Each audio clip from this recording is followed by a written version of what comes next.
மாண்புமிகு பேரவைத் தலைவர்களே, நான் இன்னும் பேசவே ஆரம்பிக்கல. மானிய கோரிக்கை உள்ளே நான் போல இன்னும் இல்ல. மாண்புமிகு பேரவைத் தலைவர்களே, ஆதாரம் கேட்கிறாங்க. இது எல்லோருக்கும் தெரிஞ்சதுதான். மது விலக்கு கொள்கைங்கிறது எங்களுடைய கொள்கை. போதையில்லா தமிழகம் எங்களுடைய கொள்கை. ஆட்சிக்கு வந்த பின்போ, ஆட்சிக்கு வருவதற்கு முன்போ, இங்க இருக்கக்கூடிய சட்டமன்ற உறுப்பினர்களும் சரி, இங்க இருக்கக்கூடிய அமைச்சர்களும் சரி, எந்த தொழில்களிலும் நாங்கள் ஈடுபட்டது கிடையாது. முக்கியமாக மதுவில். ஆட்சிக்கு வந்த பிறகு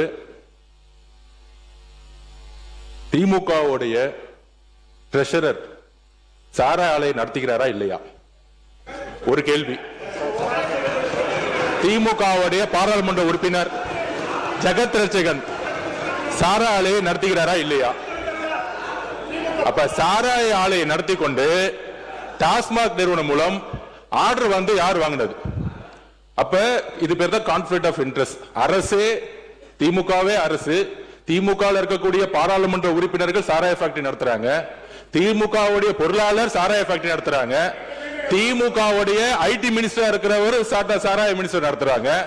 இதுக்கு மேல என்ன ஆதாரம் வேணும்? பேசுங்க. ஒரே ஒரு நிமிஷம். மாண்புமிகு உறுப்பினர் லாட்டரிங்கிறாங்க. திரு உதயநிதி அவர்கள் சொல்லணும், ஏன் 900 கோடி ரூபாய் லாட்டரி நிறுவனம் வாங்கினாங்க திமுக? பதில் சொல்லட்டும். பதில் சொல்லுங்க. தைரியம் இருந்தா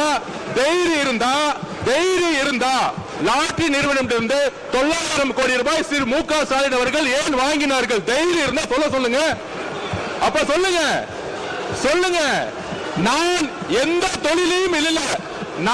தொழிலையும் இல்லை, எந்த நிறுவனம் நடத்தல. தைரியம் இருந்தா ஏன் நடத்துறாங்கன்னு சொல்லுங்க. அதுக்கப்புறம் பதில் சொல்லலாம். எதிர்க்கட்சி தலைவர்